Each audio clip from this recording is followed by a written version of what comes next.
Danteh again going solo. No mercy presence here to duplicate the play. He's going to try and get an instant pick-off here. Yaki's in trouble! Foxy Bean finds the target, Jake. As you see, he actually returns to join Danteh, and it's a duplicated Sigma. He's already got 71% of his ult charge. This could be a pretty nasty ending to things here. He wants to stay alive. Rabbinic Flux, very defensive, and having find 3.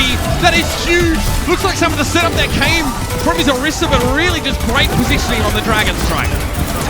Looking much better now here for the Outlaws.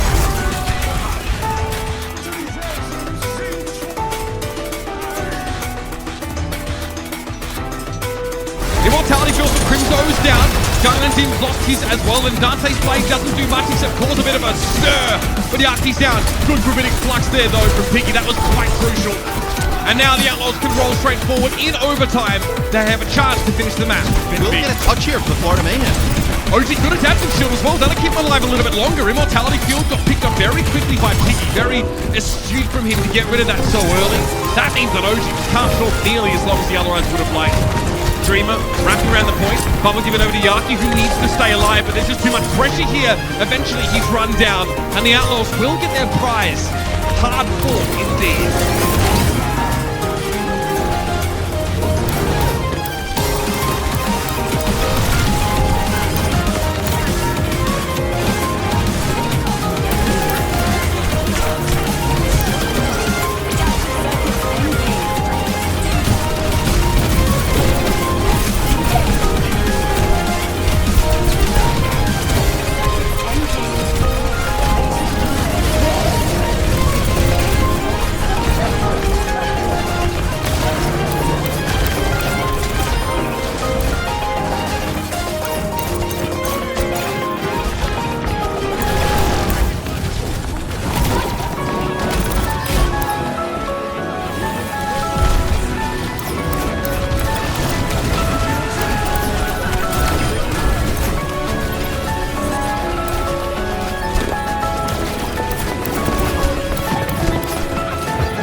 Biggest difference has just been how good Danteh has been. Primal Rage knocking OG back. 5 seconds to go. It's gonna be Slime trying to go over the top, trying to get a touch taken out of the air by Crimsos.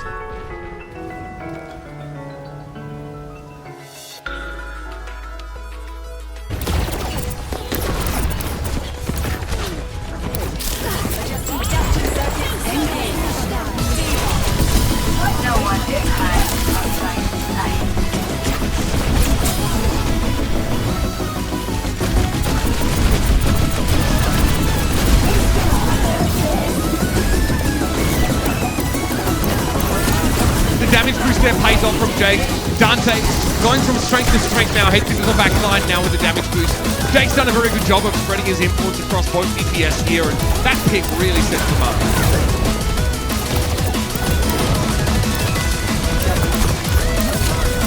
This is an opportunity to find big kills, but Dante's doing most of the work anyway. Gargoyle out of position. Danteh is unbothered.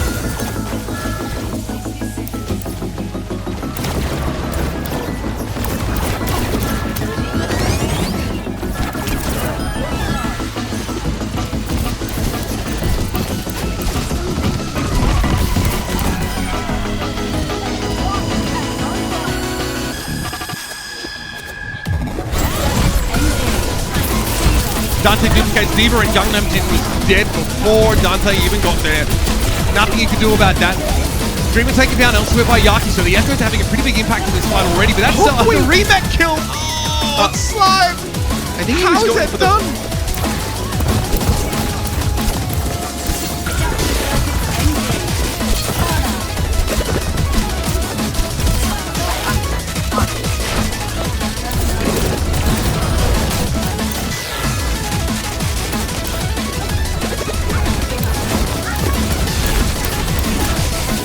Formation.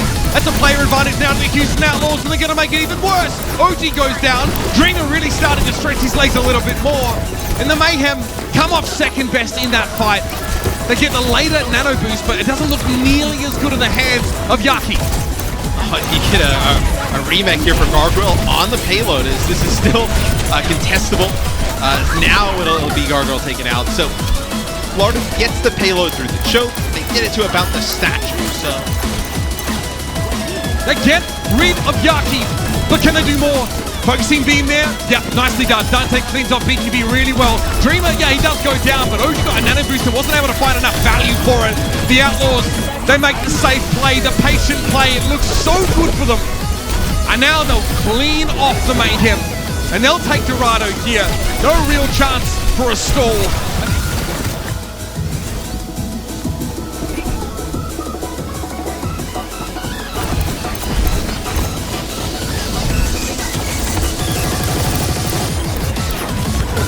So the staying power is definitely there in spades for the Outlaws, and Danteh has a duplicate. This is looking very good for Houston, Matt.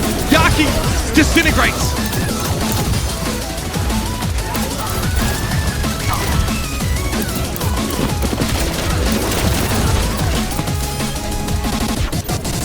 And the Houston Outlaws, they bring the magic back.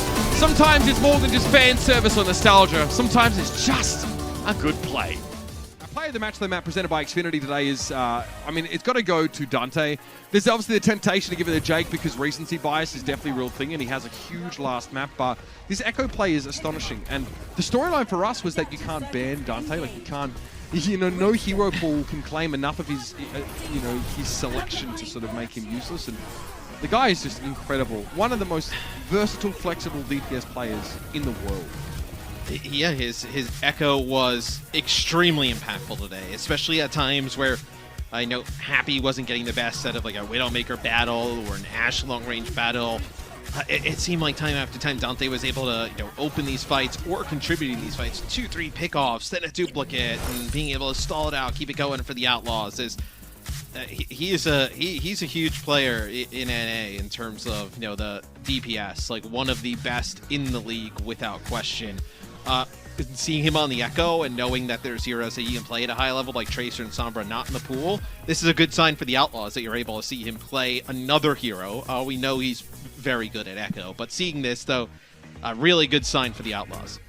And Danteh actually, I think he went public and said in an interview that one of his personal pursuits after that sort of really weak first season for San Francisco when he was on that roster was to try and learn everything, just play everything, just become good at as many of those heroes, not just DPS heroes, as he possibly could. Echo is a hero made specifically for that kind of player, and you don't come out of this kind of matchup against Yaki and BKB without some bruises, right? The stats are not the cleanest. He doesn't have the least deaths ever because he's going up against world-class players there. We talked about how many players were in the top 10, right? Danteh was the only DPS player not in the top 10 of Watson's power rankings. And there we have it. He comes out as player of the match. That was insane stuff. I cannot wait for an interview. Obviously, Jake had a little bit to say in match chat, and so we should. I can't wait to hear some more words from the victor himself. in just a moment.